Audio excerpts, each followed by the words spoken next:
A partir de agora, passando a limpo as notícias do dia no Brasil e no mundo, está no ar o Jornal do Boris.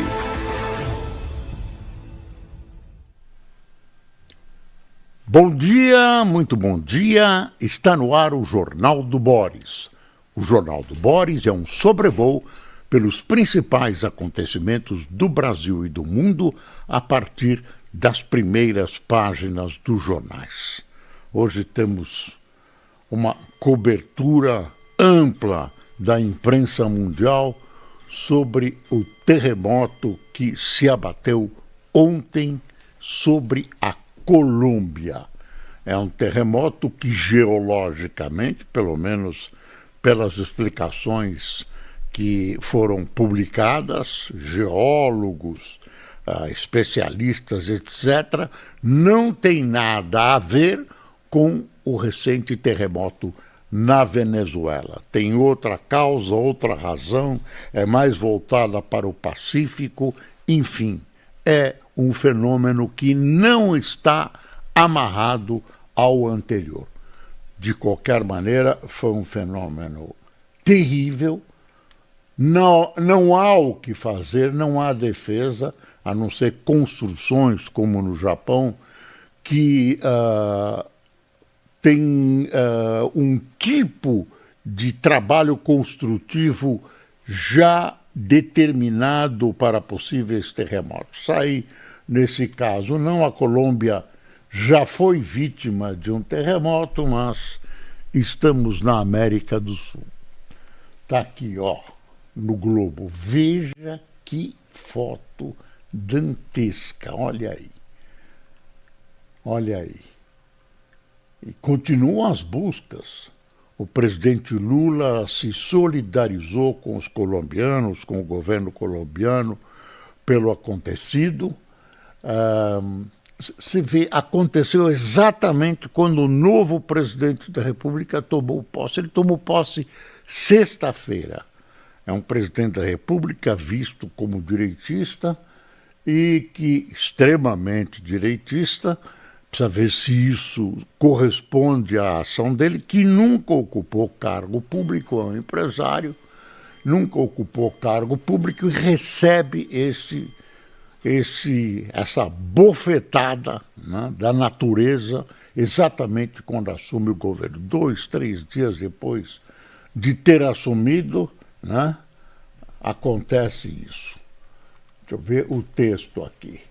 Menos de 2 meses depois do sismo que provocou destruição na Venezuela, tremores de magnitude 7,4 atingiram a Colômbia.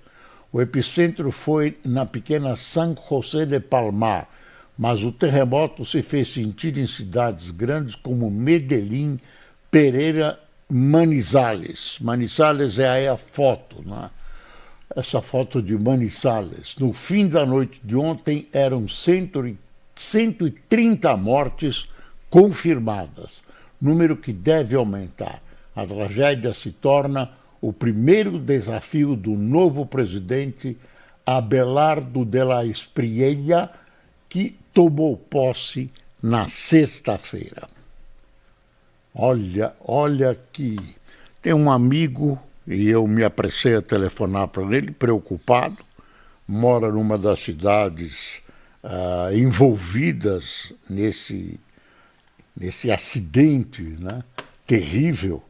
Ele me disse que não gostaria nunca mais nunca sentiu e não gostaria de sentir essa sensação. Ele se preparava para começar a escrever, ele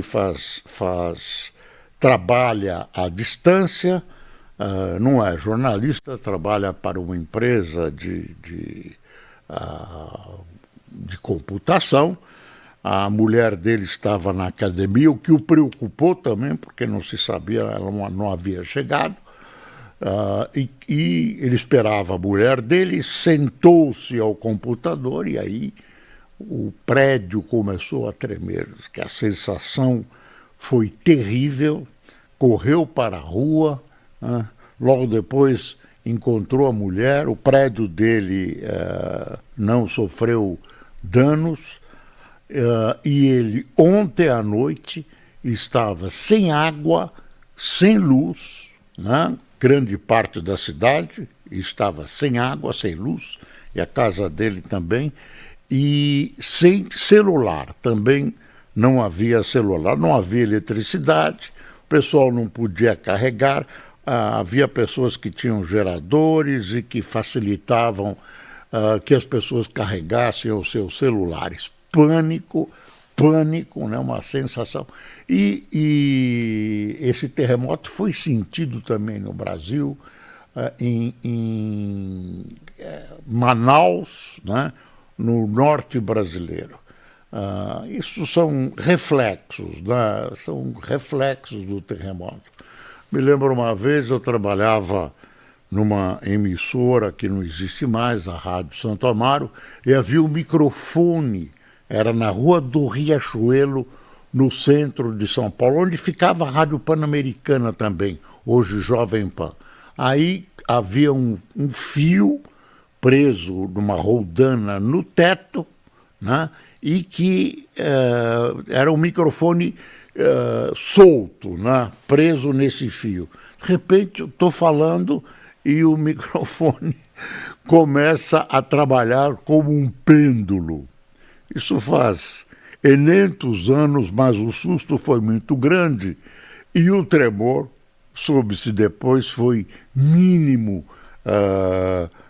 Não entrava em nenhuma estatística, né? Era um reflexo de um terremoto muito distante. Mas eu senti isso, e eu vi testemunhos na televisão, uma senhora que pensou que estava passando mal, outra no elevador achou também que estava passando mal. Enfim, são sensações que o ser humano não está acostumado e nem prevê. Bom, terrível a nossa solidariedade aos colombianos, aos que vivem na Colômbia, um país extremamente simpático, vítima da natureza e vítima também de políticos erráticos, de movimentos terroristas, etc. A Colômbia é um país importante da América do Sul, mas nem sempre analisado com essa importância, porque potencialmente a agricultura é forte, tem café e tem uma economia extremamente segura. Segura não, um potencial econômico muito grande. Tem uma floresta que separa do Panamá, uma terrível floresta. O Panamá já foi parte da Colômbia, e a história é Estados Unidos trabalhando para fazer o canal do Panamá, enfim.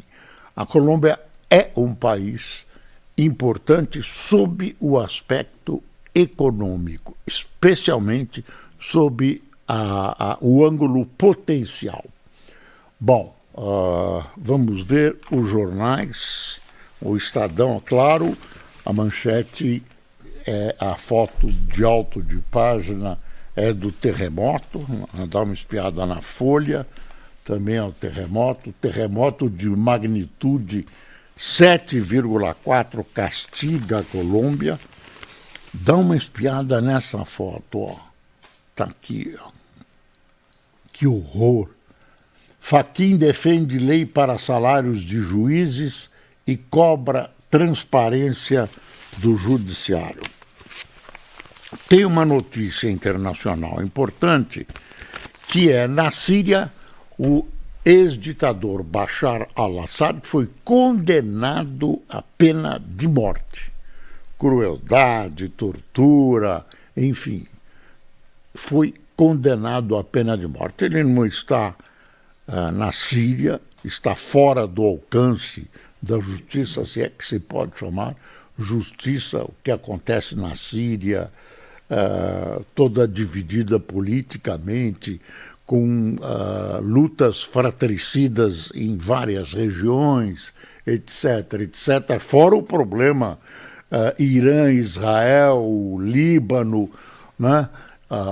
Está tentando se recompor, a Síria, dirigida por antigos terroristas que hoje prometem criar laços com a democracia. Vamos ver o que acontece. Ele vive em Moscou, ele é oculista, não sei se você se lembra disso. Bashar al-Assad é oculista, não sei se ele chegou a atender como oculista em Londres. Ele é formado em Londres. Eu não sei se ele está, do que ele vive. Provavelmente vai abrir um consultório em Moscou. Não sei, ou se ele vai atender em Moscou. Ele está fora do alcance dessa pena. Também teve uma decisão da Justiça brasileira a respeito do candidato, hoje candidato, ex-governador Garotinho, do Rio de Janeiro, que, se prevalecer essa sentença, deve ter recurso, ele será vetada, ele não poderá concorrer à eleição. Ele reagiu, se disse vítima, etc, etc, etc. Tem uma outra história aqui do vice do Flávio Bolsonaro, que existe uma denúncia que dizem fundamentada pelos fatos, de que essas denúncias contra ele são denúncias falsas, são denúncias falsas, que uma pessoa confessou sabe que outra pessoa recebeu um X em tantas prestações para acusá-lo, né? Estupro, essas coisas, e isso, segundo a matéria publicada por uns jornais, é comprovável, e que ele tem pressa em tentar aprovar uma análise científica do esperma encontrado no corpo da pessoa, enfim, e a justiça nega, porque, segundo eles, essa análise é só para prova de paternidade. Está confuso. Ele quer se livrar das acusações. Eu não vou ler a matéria inteira, mas é bom você saber que existe essa reação às acusações que ele está sofrendo. Dívida pública supera o crédito privado e acende alerta sobre o investimento. Está no valor, com endividamento equivalente a 77,2% do PIB, Estado amplia a participação no acesso a recursos financeiros. Olha, com um novo advogado, o Bialski, Daniel Bialski, o Vorcaro parece que caminha para uma outra denúncia. Como é que chama? Delação premiada. Esqueci, delação premiada. Tantas vezes, já é a terceira que ele vai fazer.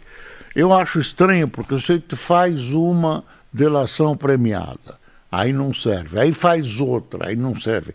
Aí ele aumenta um pouco as denúncias, aí não serve. Mas dizem que o que ele tem... Dizem, é tudo dizem. Não dá para confiar. Que é muito cabeluda, que falam até... no atentado contra Bolsonaro, que ele saberia quem perpetrou, quem patrocinou aquele atentado desse sujeito que esfaqueou, o bispo que esfaqueou o ex-presidente Bolsonaro, ainda candidato. Olha aí o Globo. Gastos financeiros do governo crescem e ampliam a pressão na dívida pública. Tem uma história que nós não demos ontem, devíamos ter dado, que chegou mais tarde às nossas mãos, que é uma foto publicada numa revista e que causou espécie nas pessoas. Dá uma espiada nessa foto aqui, ó. Tá aqui, ó. Essa foto. Esse pessoal na piscina, ó. Deixa eu ler.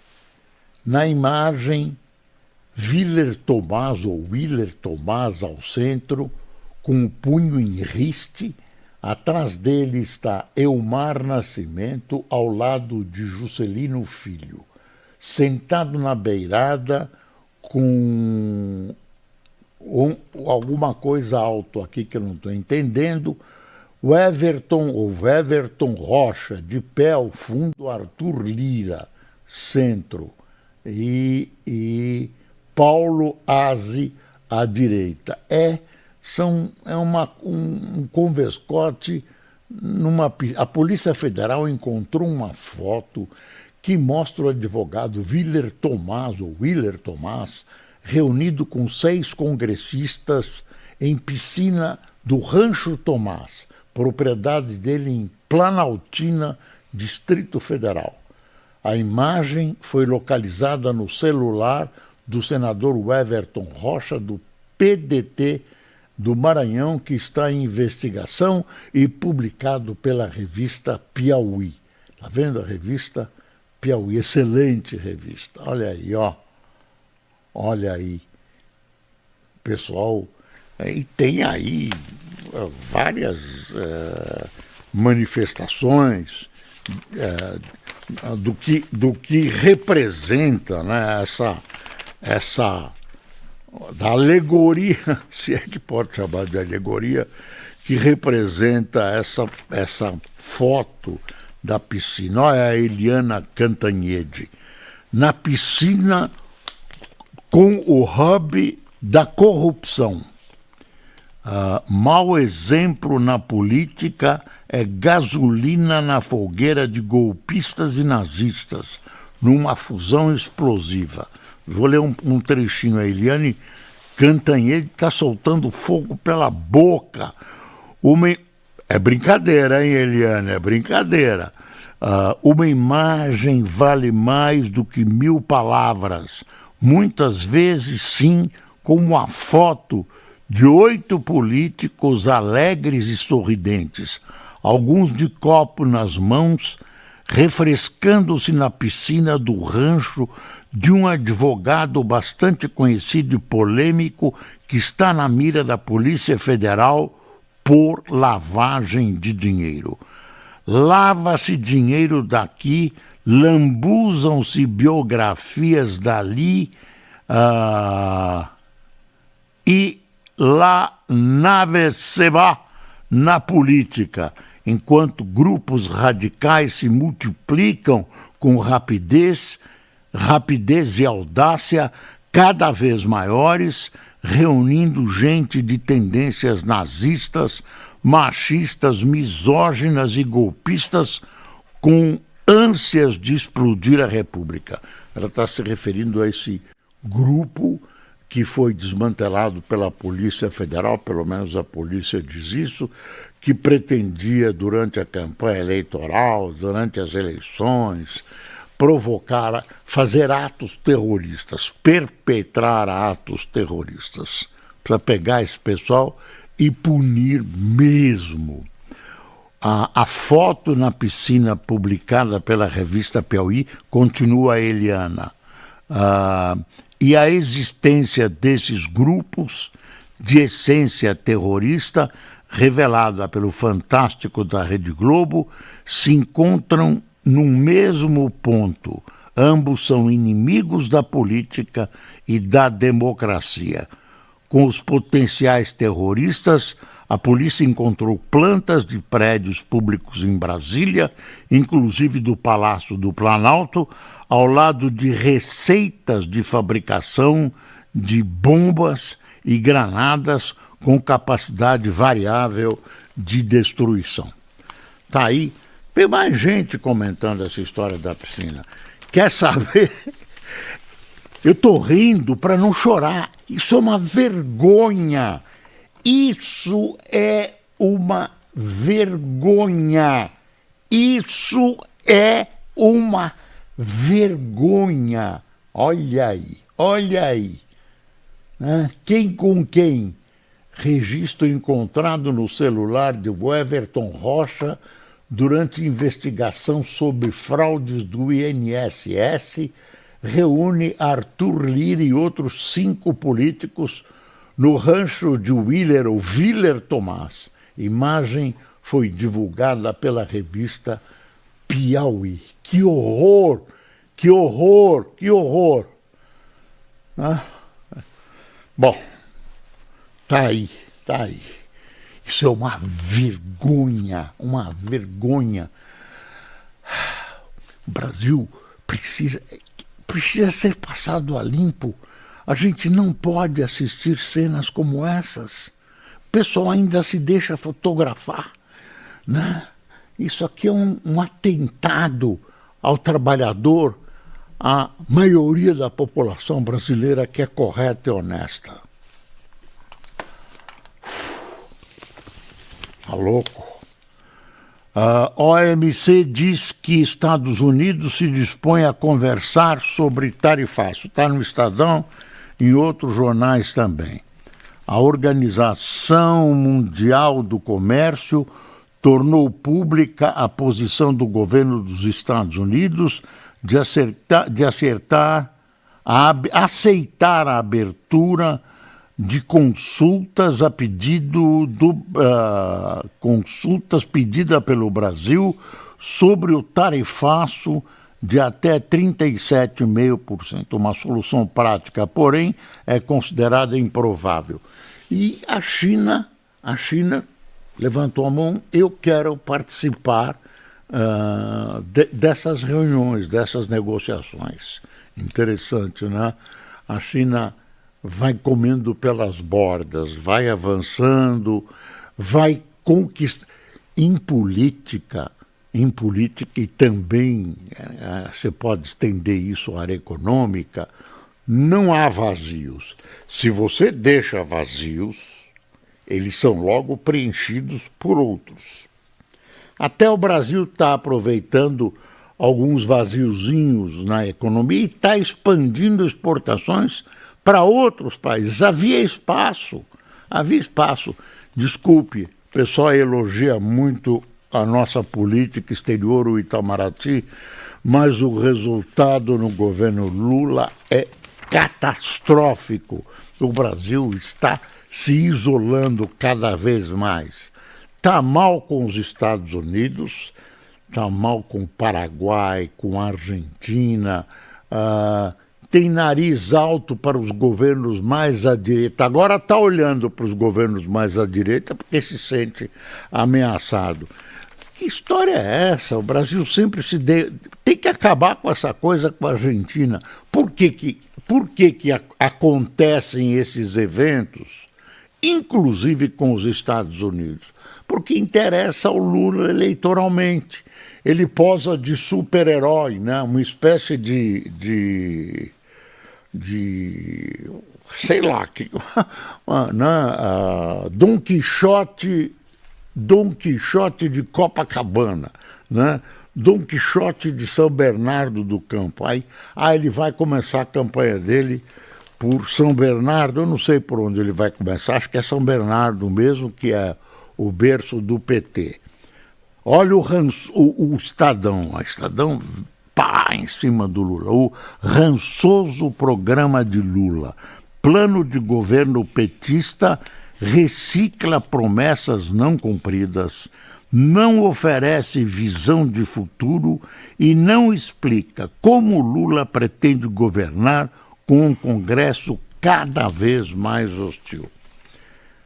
Vai ser mais do mesmo se ele for eleito. Se tem alguma dúvida, gastança, irresponsabilidade fiscal, e dá uma piscada para Faria Lima, dizendo, não, para Faria Lima e para seriedade administrativa, não, vamos resolver o problema fiscal fica sempre a pergunta para o Lula: por que não? Por que não fez até agora?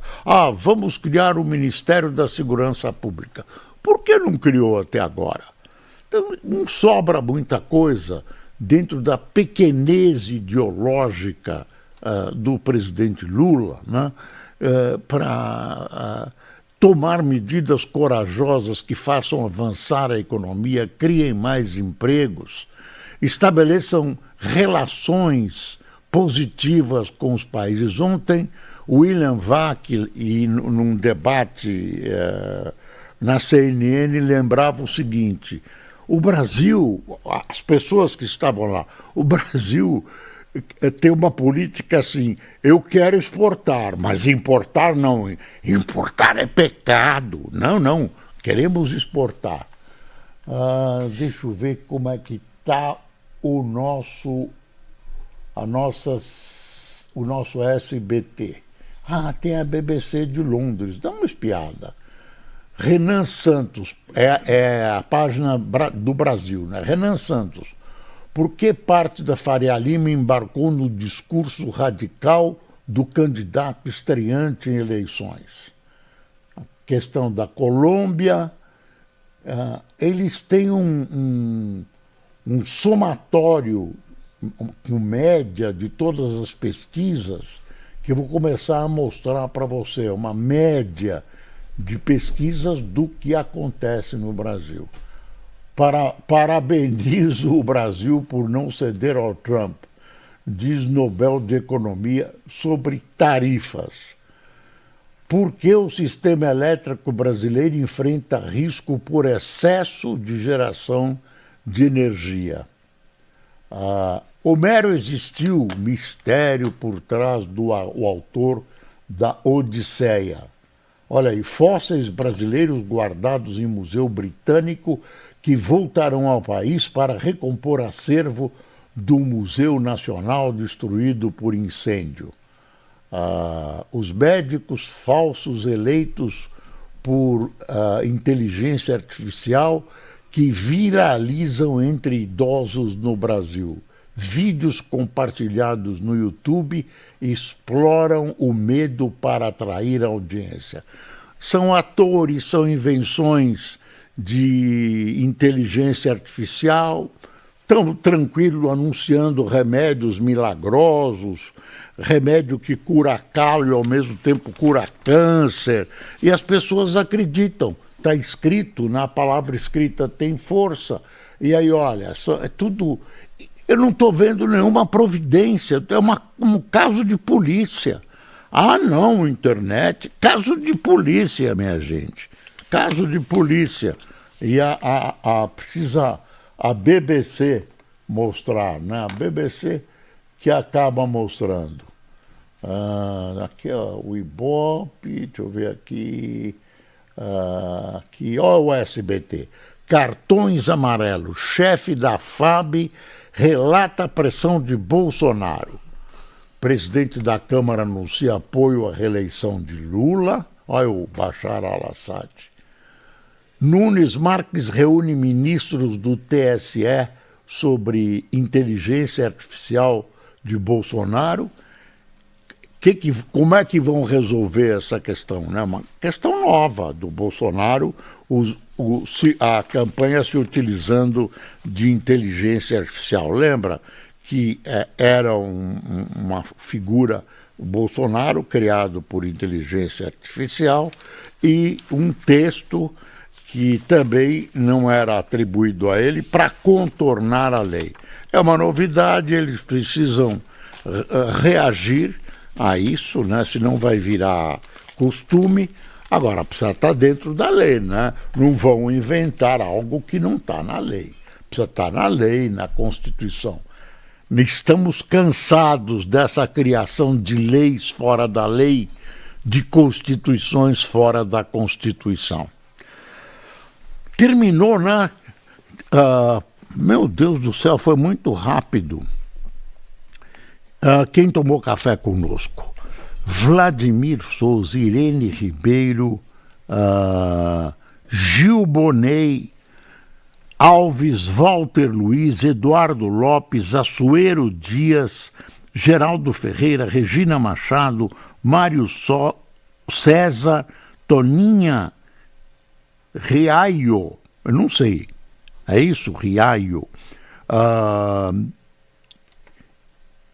Idemar Batiste, eu lembro desse nome, Danilo, coitado desse Idemar Batiste com esse nome, não tem culpa, Danilo Sarro, Sérgio Banzato Neves Paulista, Jean Felipe da Bélgica, Fran Rafa de Jaú.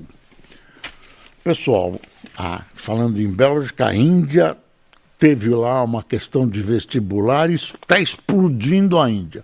Começou com uma coisa de vestibular, de corrupção e tal, e está explodindo. É bom saber. E a Coreia vai fornecer, pelo menos o que se anuncia, Coreia do Norte, mais 30 mil soldados para a Rússia bombardear a Ucrânia, que neste fim de semana acertou mais a usina dentro da Rússia. Para você, muito obrigado, tenha um bom dia.